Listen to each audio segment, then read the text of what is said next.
आपण बहुतेक वेळेस कॉर्पोरेट फायनान्स असे शब्द ऐकतो, बट आपल्याला कॉर्पोरेट फायनान्स व कॉर्पोरेट याचं माहीत नसतं. आपण फक्त ते त्यावेळेस ऐकतो. तर आज आपण चिटिसनाची कार्यपद्धती याच्यात जो सर्वात फर्स्ट चॅप्टर आहे त्याचं नाव आहे संस्थात्मक वित्त व्यवस्थापनाची ओळख. याच्याद्वारे आपण या संकल्पना काय घेणार आहे समजून घेणार आहोत. या पार्टमध्ये आपण संस्थात्मक वित्त व्यवस्थापन काय असतं, संस्थात्मक वित्त व्यवस्थापनाची ओळख आपण या पार्टद्वारे करून घेणार आहोत.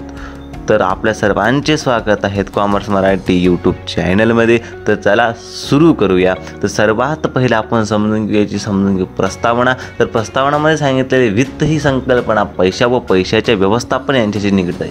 बघा, जी काही वित्त ही संकल्पना आहे, वित्त म्हणजेच काय, पैसा. वित्त म्हणजे पैसा, वित्त म्हणजे अर्थ, वित्त म्हणजे निधी. बघा, एकाच गोष्टीला किती नाव आहेत.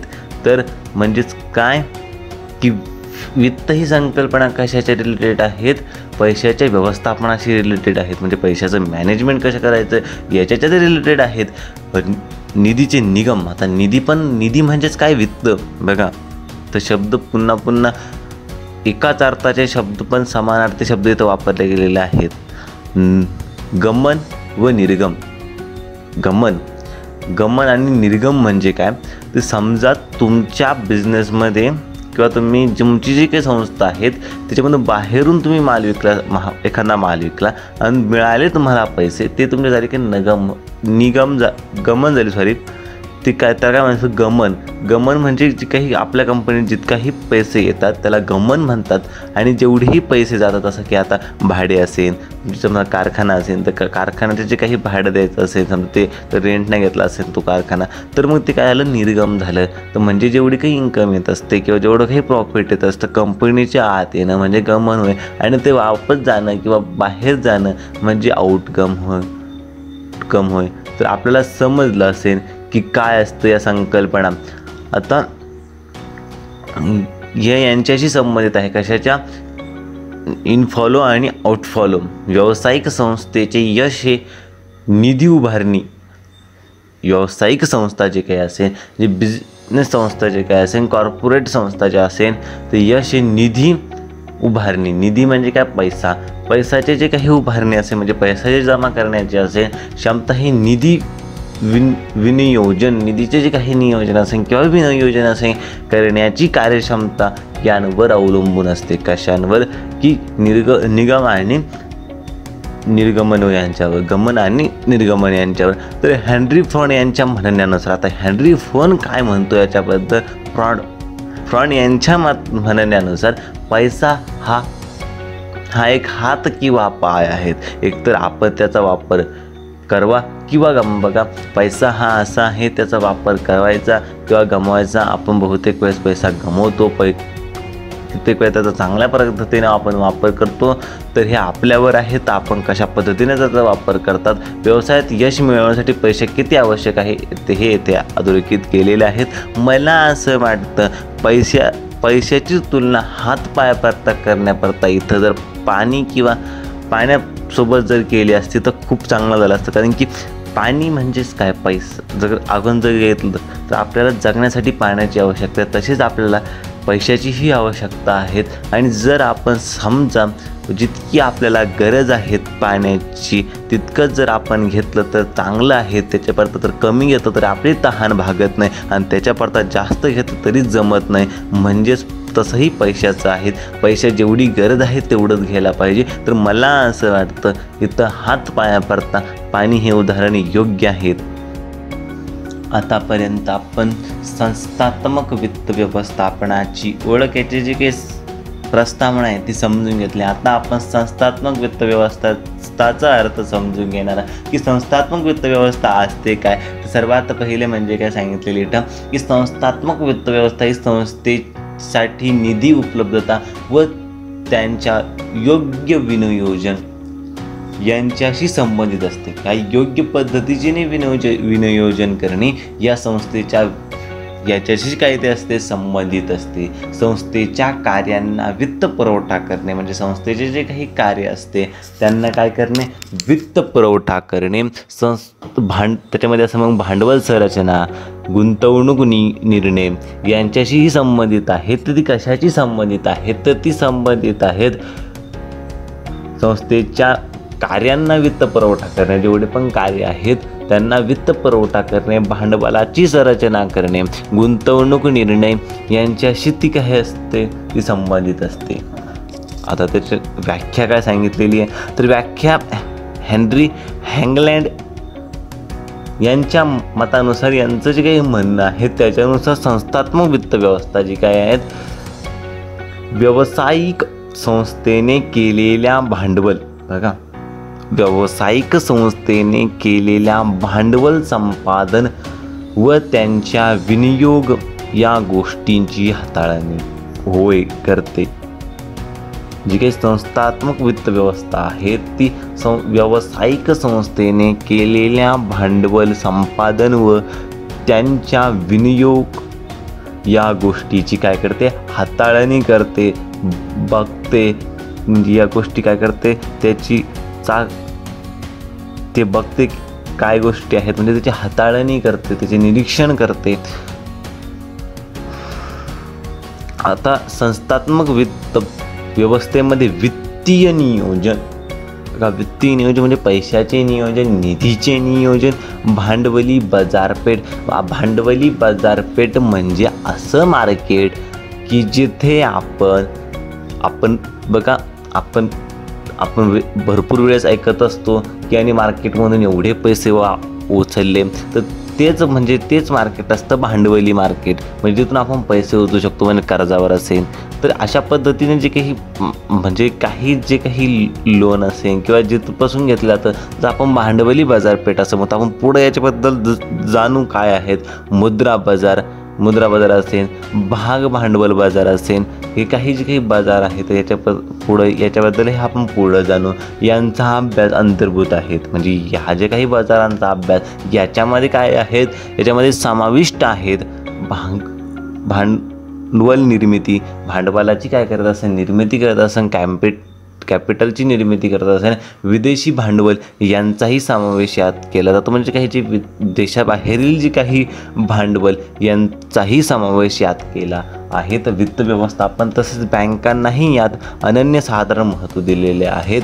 म्हणजे जे काही वित्त व्यवस्थापनामध्ये काय कशाला महत्त्व दिलेलं आहे तर ते आपल्याला सांगितलं. कोणकोणते सर्वात पहिले वित्त नियोजन, भांडवली बाजारपेठ, मुद्रा बाजार, भाग भांडवल बाजार, तसेच आपण पुढं भांडवल निर्मिती, त्यानंतर विदेशी भांडवल यांचाही समावेश यात केला आहे. तर वित्तीय व्यवस्था तसेच बँकांनाही अनन्यसाधारण याच्यामध्ये काय झालेलं महत्त्व हे दिलेले आहे. तर वित्त व्यवस्थापनाचे खालील नमूद केलेल्या गोष्टी खात्यात देते की सर्वात पहिलं म्हणजे की संस्थेमध्ये पुरेशी समाधानकारक वित्त उपलब्ध आहे की नाही आहेत, की संस्थेमध्ये जे काही आहे संस्थेमध्ये पुरेशी समाधानकारक वित्त म्हणजे काय, पैसे उपलब्ध आहे की नाही कंपनीमध्ये ती कंपनी चालू शकते का, म्हणजे ती कंपनी इतके पैसे त्याच्याकडे आहे का, म्हणजे याची खात्री त्याच्यामध्ये पहिले केली जाते. त्याच्यानंतर संस्था किमान मूल्य असलेले योग्य प्रकारचे निधी वापर करत आहे का, म्हणजे जे काही किमान कमीत कमी जे काही मूल्याचं जे काही असेल त्याच्या योग्य पद्धतीने वापर करत आहे का नाही आहेत, याचीही काही जी काही खात्री असते.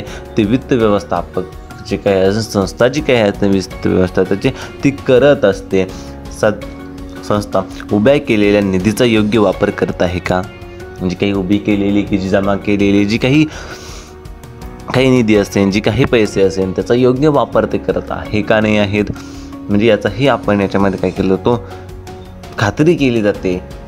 त्याच्यानंतर येतं ते म्हणजे संस्थेच्या मालकांसाठी कमाल लाभांश निर्मितीसाठी प्रयत्न करत आहे का. म्हणजे लक्षात घ्या, सर्वात जास्त म्हणजे का एखादा बिझनेसचा मोटिव्ह असतो की जास्तीत जास्त त्या मालकाला प्रॉफिट मिळवून देणे. तर म्हणजे काय की म्हणजेच काय तर ह्याचाही त्याच्यामध्ये काय केलं जातं, खात्री केली जाते की असं होतंय की नाही होतंय. खालील नमूद केलेले 2 निर्णय हे संस्थात्मक वित्त व्यवस्थेचे आधार आधार आहेत। या दोन संकल्पनांचा आपण सखोल अभ्यास करूया। चला करू मग काय तर वित्त व्यवस्थापनाची वित्त निश्चितीचा निर्णय। आता वित्तीय निश्चितीचा निर्णय, तर वित्तीय निश्चितीचा निर्णय म्हणजे काय की व्यावसायिक संस्थेला वित्त गरज भागवण्यासाठी भांडवल बाजार प्रवेश करण्याचा पर्याय उपलब्ध असतो। आता भांडवल बाजार म्हणजे काय तर भांडवल बाजार म्हणजे ही दीर्घ मुदतीचे कर्जाची दीर्घ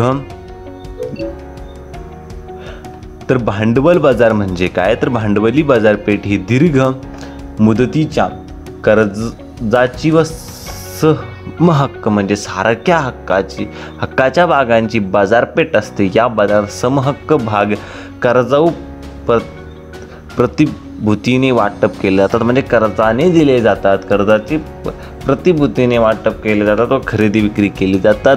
म्हणजे जे काही लोन्स असेल ते घेतले जातात, म्हणजे जसं की त्याच्यामध्ये असेल आपण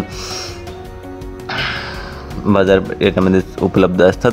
या ठिकाणी वित्त उभारणीची विविध पर्याय संस्थेसमोर असतात, जसं की समहक्क भाग भांडवल किंवा कर्जाऊ भांडवल।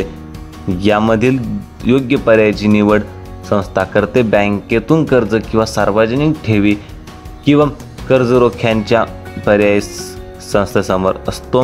म्हणजेच काय की बँकेकडून कर्ज घेणे किंवा सार्वजनिक जी काही ठेवी असते तिथून कर्ज काढणे किंवा जे काही कर्जरोख्या असेल, कर्जरोख्या म्हणजे जो काही कर्ज देतो तो असेल तर त्यांच्याकडून काय करणे तर कर्ज घेणे।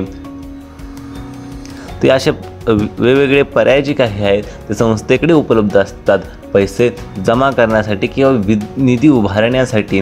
तर वित्तीय व्यवस्थापन योग्य भांडवल उभारणीची खात्री देतो। योग्य भांडवल उभारणी म्हणजे भांडवलाची योग्य रक्कम तसेच योग्य प्रमाणातील कर्जाऊ रक्कम समहक्क भाग भांडवल यांचे मिश्रण होय। आता